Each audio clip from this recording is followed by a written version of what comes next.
दीदी आप चिंता ना करियो, हम कल से ही काम पर आ जात है। अब तो हमारी बिटिया पूरे 3 महीने की हो गई है। आपको हमारी कितनी जरूरत है हमका पता है, रेशमा ने पूनम से फोन पर कहा। रेशमा पूनम के घर में काम करती थी, पिछले 4 महीनों से छुट्टी पर थी क्योंकि वह मां बनने वाली थी। पूनम अपनी कामवाली रेशमा को इतना प्यार करती थी कि उसने बिना पगार काटे रेशमा को 4 महीने की छुट्टी दे दी। पूनम बहुत ही नेकदिल इंसान थी और हर इंसान के सुख दुख को समझती थी। पूनम खुद भी मां बनने वाली थी, लेकिन फिर भी उसने रेशमा की तकलीफ समझी और अपने सहारे के लिए अपनी छोटी बहन को बुला लिया था। पूनम के ससुराल में सास ससुर नहीं थे, बस जेठ जेठानी ही थे। वो भी दूसरे शहर में रहते थे।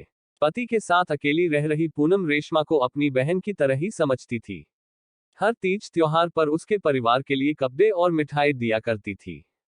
रेशमा को जब बेटी हुई तो बड़ी ही उमंग और उत्साह के साथ उस बच्ची के लिए ढेर सारे कपड़े और खिलौने लेकर गई थी, और दूसरी बार लड़की पैदा होने के कारण सास के तानों से उदास रेशमा से बिटिया को हाथ में उठाकर कहा था, रेशमा लक्ष्मी आई है तेरे घर, उदास मत हो, खुशियां मना।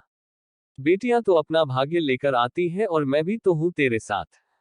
अपनी मालकिन दीदी की बातें सुनकर रेशमा भी मुस्कुराई थी और उसे एहसास हो गया था कि वह अकेली नहीं है।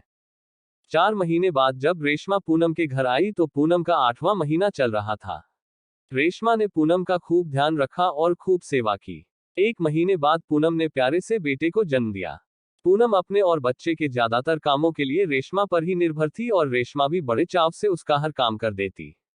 2 महीने बाद ही पूनम के स्तनों से दूध आना बंद हो गया और उसने पाउडर वाला दूध पिलाया, लेकिन उसके बच्चे को पच नहीं पाया और उसको भयानक उल्टी दस्त हो गए।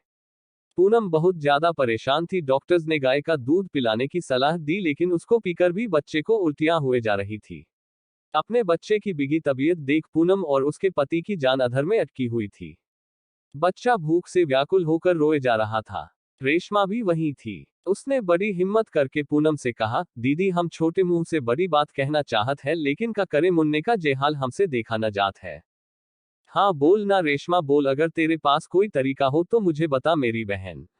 पूनम ने कहा, दीदी हमें अभी तक खूब दूध आवत है, अगर आप कहें तो मुन्ने को हम दूध पिला दें।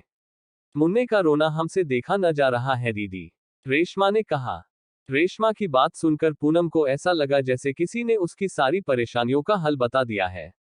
आंखों में आंसू और होठों पर मुस्कुराहट लिए वो बोली, हाँ रेशमा प्लीज पिला दे तू अपना दूध उसे, मुझ पर दया कर बहन, अगर तेरा दूध पीने से मेरे बच्चे का रोना शांत हो जाए तो उम्र भर आसान रहेगा तेरा। रेशमा ने जल्दी से रो रहे बच्चे को गोद में उठाया और दूध पिलाने लगी। रेशमा का दूध पीने से बच्चा थोड़ी देर बाद सो गया।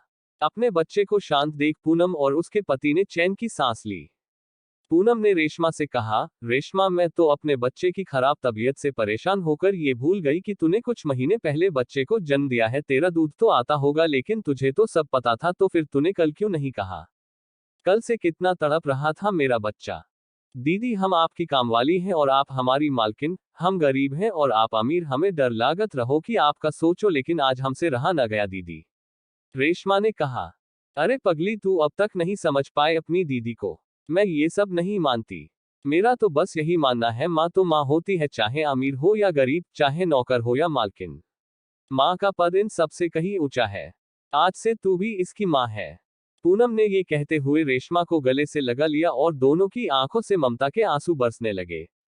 वीडियो अच्छी लगी हो तो वीडियो को शेयर करें, लाइक करें, कमेंट करें और चैनल को सब्सक्राइब भी करें।